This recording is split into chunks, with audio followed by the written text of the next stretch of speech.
Yay! Alright, welcome back to Hello Antu. We're talking about how to react when you're provoked. I don't know, Stephen, what are you like when you're provoked? I mean, you're so happy all the time. I hardly see you get upset, so I don't think anyone can provoke you. Your boiling point must be really up high. You wanna try? I don't wanna I will be a man. Oh, you can be a real man.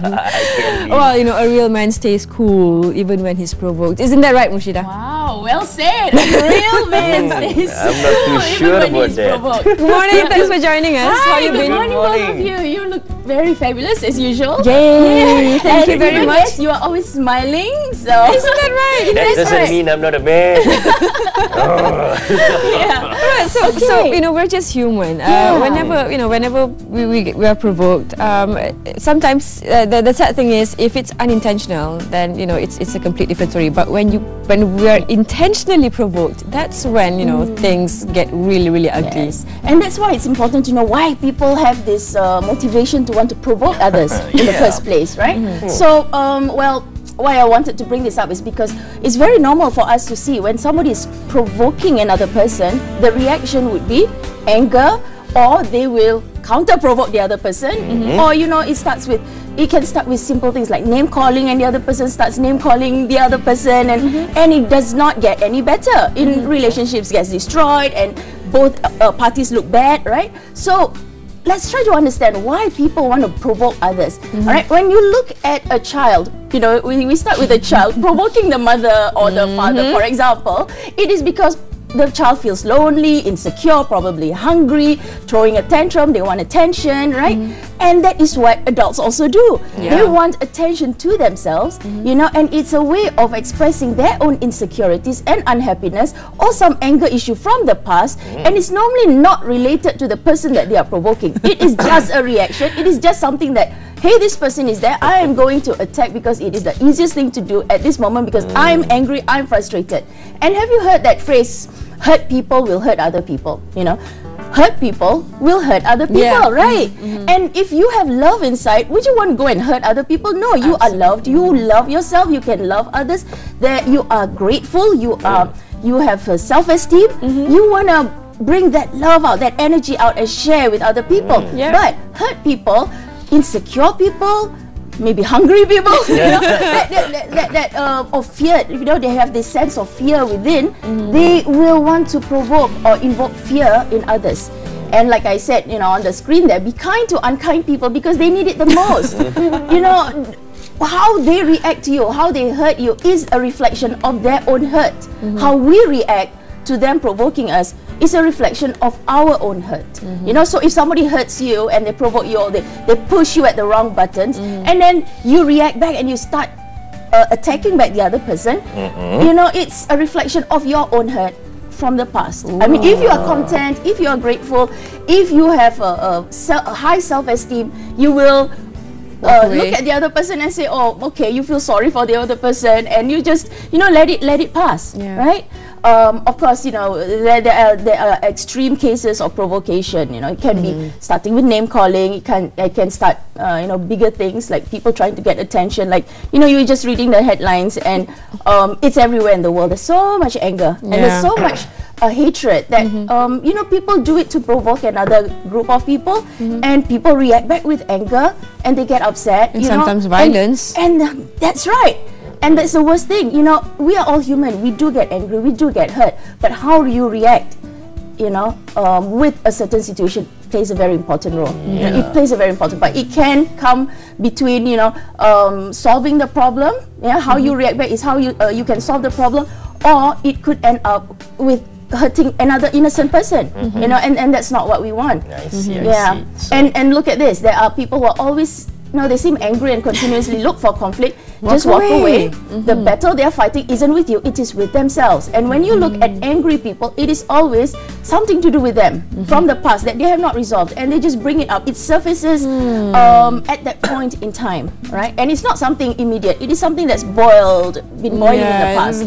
Dragging baggage for quite a while. Yes, baggage, non-forgiveness, not happy, not grateful, that's what happened. Bitter. Besides the obvious here, right? What are the like normal reactions and dangers of reacting back angrily? Yeah, well, depending on the state of the anger issue, if the person is somewhat, you know, a person who is, you know, they get angry, but then they can calm down and see things from a different perspective, you can solve that problem quite easily. But if the reaction is of anger and then it comes from a state of a space of violence from the past, you know, it can trigger further violence to the current situation. So the normal state that people would always do is they get angry back, right? So what I'm calling, myself included, and for everybody who's watching and everybody out there, if you are provoked, you know, by others, maybe at work, maybe at home, maybe anywhere, you know, you are provoked, it is a way for them to get attention. And you get angry, that's fine, because we all do get angry, we do get hurt, right? So what you do is, you change the state that you are currently in. Okay, for Muslims, I always say, you know, if you're angry, simple, our Prophet taught us to take the ablution and pray. That is a different state. Anthony Robbins taught, like, if you're angry, your state of anger, change your position. If you're sitting down, lie down, you know, you change that position, you change your state. Right? Have a shower, you know. Like for us, we have ablution. If a cold shower helps, go for it. And you do calm down, you know, or take a bath. It just change your state, and you see things from a different perspective. But if you are in that emotion of anger and negativity, and you bring that out, and it surfaces and it affects other people, it really is going to spoil not only your own life, but it's going to spoil a lot of other people's lives. And when we talk about energy, you know, negative energy, like we learn in science, is something that cannot be destroyed. It can be transferred, and it can change form. So if you want peace in your life, you must give out peace. You get anger, try to shift that towards a peaceful state instead. Right? Yeah. It sounds like a thought. Well, you know, it's the wisest thing to do. And of course, sometimes people think that walking away. I know walking away helps, but there are two situations right here. One is, of course, when you walk away, people tend to get angrier because they're not getting any form of emotion. And when this happens in marriages, you know, then things started to get hurled along the way. Yeah. But you know, sometimes I know walking away is a wise thing, but you know, when people starts to get personal, you know, bringing moms and things into the, you know, the argument, what are the steps that we can take to, you know, settle this thing amicably? Well, yes, you can settle it amicably. And one of the things I always teach in my class is what I feel like sharing session. Now we're all human, we do have fights, and sometimes when a person is angry or they're provoking you, like I said, you change your state. Maybe certain situations you may not be suitable for you to walk away, because that person will be like, hey, come back, you know, I'm talking to you. So what you can do is you just keep quiet and control, you know, because sometimes when you are in a state of anger, you say things that you will definitely regret. There's nobody who has said things instead of anger that they don't regret, right? So they do regret that. So just keep quiet, and if somebody has to have a sense of control and calm down, right? And then at the same time, you know, you need to talk it out if it's a person of a significant other, and the other person must be able to have that much respect to also listen. So it takes both parties to also be able to take control of the situation and control of themselves, right? But there must be one person who does not instigate or further make that situation worse. Yeah. So one person must take responsibility. And the session that I always do in my classes are the what I feel like sharing session, where you know, when we have a discussion or we want to share or inform the other person of how we actually feel, we have this session where one person will say everything from within the heart, you know, why they are upset, but it's not a session of blaming or attacking the other person, but why you are feeling upset, you know, what I feel like sharing, what I feel, why I'm upset, why I am affected by this. So you talk about your perspective, and then the other person listens 100% without interruption. No interruption allowed, you know, listen 100%, and you get to hear the other person's point of view.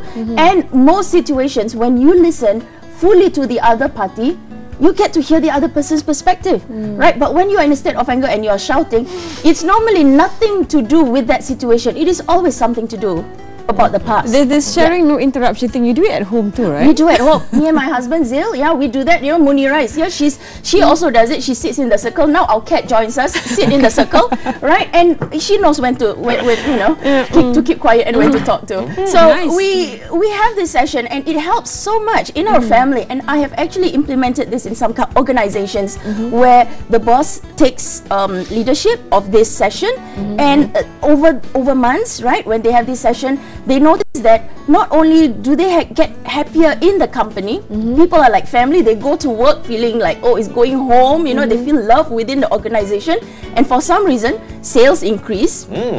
Yeah, who knew? Customers were happy, right? Because of the love that is within, you know. And people, why would we want to sabotage ourselves with anger and jealousy and backbiting and provoking one another? It's just going to make everybody miserable, and you will get less of the pie like that. You know, you're always struggling. Yeah. So when you, like I said just now on the screen, let's spread love instead of anger. So if somebody is angry, learn to understand that it is not about you. It is about something that perhaps something happened in that current situation that triggered a memory or an anger issue from the past. I see. Now, how can your formula of walking away be united with the other formula? Be a man. You get provoked, and you're supposed to like keep quiet and not be a man and have a punch sense of him control, or something, you know, or do something or bite back. Yeah. Well, a lot of times people get confused that being a man means fighting back, right?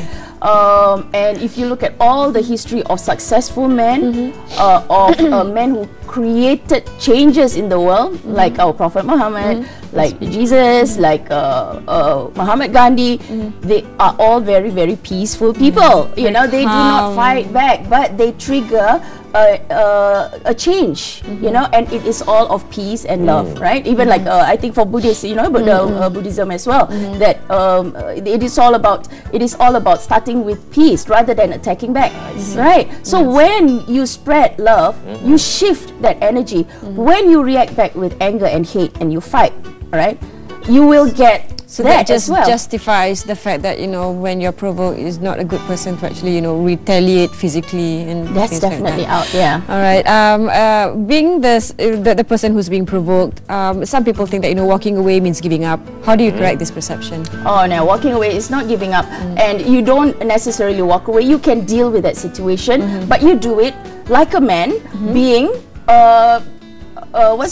without, you know, emotional anger and getting physical, you know, that is like being a baby actually, you know, just, you know, throwing tantrum and all that. Yeah, so sometimes they do react back physically. So that also is a reaction of something that they learned in the past, you know, like when we talk about people getting violent and getting, you know, physical when they are provoked, it's also something that they have seen before in the past, in their childhood, that they say, okay, if I need to settle this problem, I need to hit somebody, I need to hurt somebody, because probably in the past they see how perhaps their own father has hurt other people. So for us, in order to shift this energy in the world towards positivity, let's take a positive stand, let's take responsibility of our lives, and we show by example to our children that, you know, how do you react back with anger when people provoke you? Do you hit back? And because they're going to learn that in the future, they're going to hit back at other kids as well. Or do you respond back rationally and logically, as well as with love? All right, before we let you go, a little advice to all our, you know, girls. I'm not going to be so popular after this, but you know, when in relationships, girls tend to, you know, throw tantrums to the boyfriends and all that, or husbands, future husbands. I like you. No, I mean, seriously, they like to create drama and argue in public and all that. So what's your advice to, you know, our kind? Knock it into the to our kind, watch less drama. When you watch less drama, you become less dramatic. You know, don't create drama in your life. Things can be very loving and peaceful, and you know what, listen from me, because I've experienced that. I used to watch a lot of drama, and I had attracted years of drama in my life. But after, you know, I started to shift to a state of peace, love and respect, and starting with loving myself. Why people attract drama is because you don't love yourself. Learn to love yourself. Plant that self-esteem. Plant your self-worth. Know your purpose in the world. What are you good for? What are you supposed to contribute? it's going to shift your relationship. Trust me. If you want to know more about this, your website, Murshidah.com. MurshidahSaid.com. MurshidahSaid.com.